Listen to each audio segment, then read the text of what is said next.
Hi, so today let me show you a quick thing. So in default, 3ds Max 1 unit setup default by millimeters. So 1 unit equal to 1 millimeters. But in Unreal Engine, one Unreal unit is 1 centimeter. So how can we match our 3ds Max to this one for the Unreal Engine? So I will close this one, close this one. So this is the home page. So I will go to customize. Then there is this unit setup. Just click this one.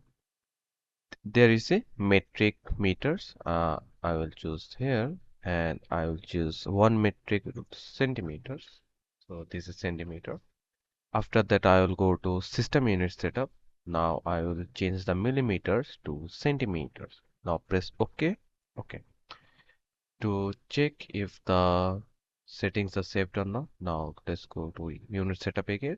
You see the metrics are centimeters now, and the system unit setup is 1 unit equal to 1 centimeters, like 1 Unreal unit equal to 1 centimeter. And this is how you can easily get to know what is the correct scale for the Unreal Engine.